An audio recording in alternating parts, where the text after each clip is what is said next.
Virginia Woolf.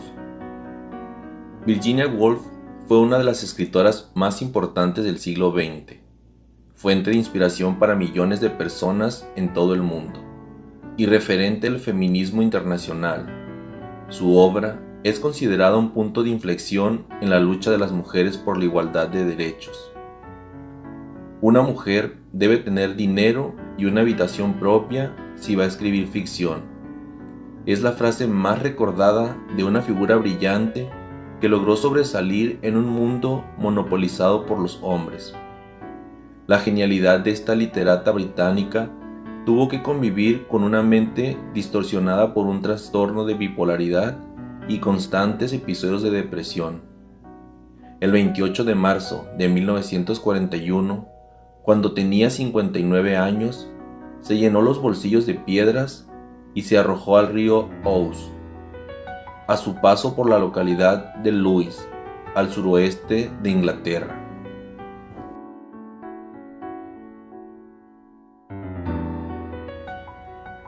Adeline Virginia Stephen, Londres, Reino Unido, 1882. Lewes, 1941. Escritora británica. El nombre de Virginia Woolf figura junto con el de James Joyce, Thomas Mann o Franz Kafka entre los grandes renovadores de la novela moderna, experimentando con la estructura temporal y espacial de la narración. Perfeccionó en sus novelas el monólogo interior, procedimiento por el que se intenta representar los pensamientos de un personaje en su forma primigenia, en su fluir inconsciente, tal y como surgen en la mente. Algunas de sus obras más famosas, como La señora Dalloway de 1925, Alfaro de 1927 o Las olas de 1931, ejemplifican este recurso mediante un poderoso lenguaje narrativo en el que se equilibran perfectamente el mundo racional y el irracional. Woolf fue además pionera en la reflexión entre la condición de la mujer, la identidad femenina y las relaciones de la mujer con el arte y la literatura, que desarrolló en algunos de sus ensayos. Entre ellos, destaca por la repercusión que posteriormente tendría para el feminismo Una habitación propia, de 1932. No solo abordó este tema en los ensayos, sino que también lo hizo en novelas como la inquietante y misteriosa Orlando de 1928, en la que se difuminan las diferencias entre la condición masculina y la femenina, encarnadas en el protagonista, un aristócrata dotado de la facultad de transformarse en mujer. Hija de Sir Leslie Stephen, distinguido crítico e historiador, Virginia Woolf creció en un ambiente frecuentado por literatos, artistas e intelectuales.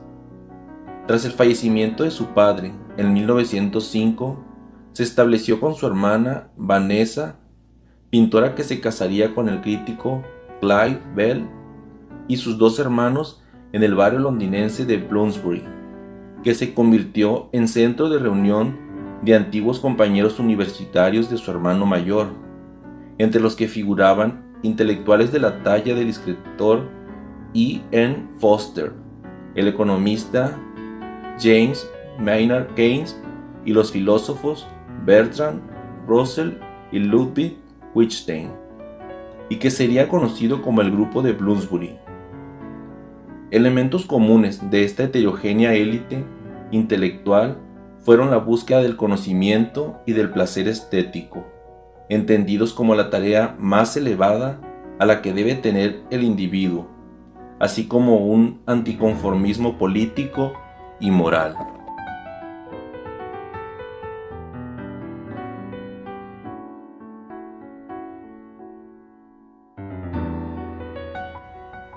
En 1912, cuando contaba con 30 años, se casó con Leonard Woolf, economista y miembro también del grupo con quien fundó en 1917 la célebre editorial Hogarth Press, que editó la obra de la propia Virginia y la de otros relevantes escritores como Catherine Mansfield, T.S. Eliot y Sigmund Freud.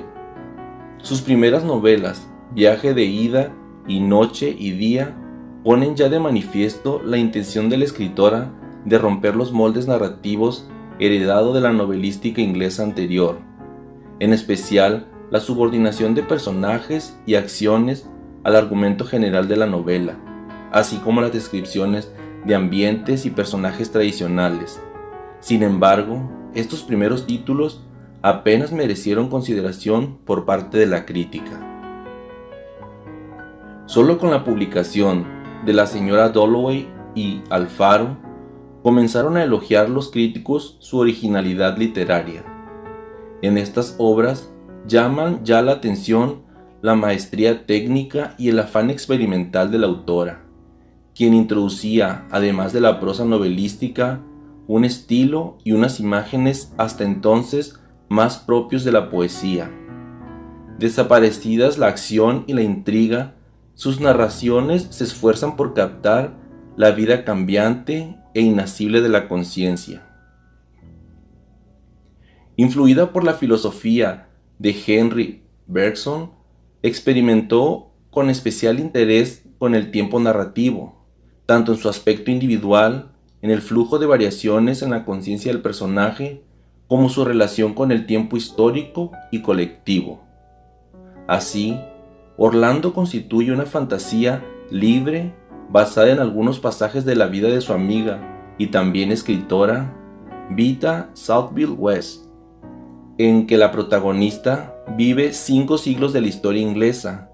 En las olas presenta el flujo de conciencia de 6 personajes distintos, es decir, la corriente preconsciente de ideas tal como aparece en la mente, a diferencia del lógico y bien trabajado monólogo tradicional. Virginia Woolf escribió también una serie de ensayos que giraban en torno de la condición de la mujer, en los que destacó la construcción social de la identidad femenina y reivindicó el papel de la mujer escritora, como en Una habitación propia. Destacó a su vez como crítica literaria y fue autora de 2 biografías, una divertida recreación de la vida de Browning a través de los ojos de su perro Flush, otra sobre el crítico Robert Fry.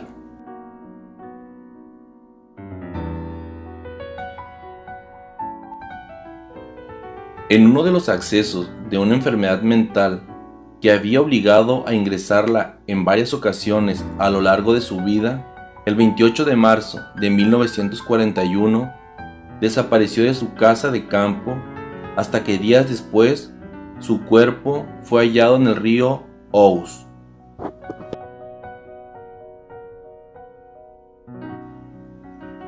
Días antes de suicidarse, dejó una carta escrita para su marido, Leonard Woolf, con quien se casó en 1912 y con quien compartía su pasión por el arte y la literatura.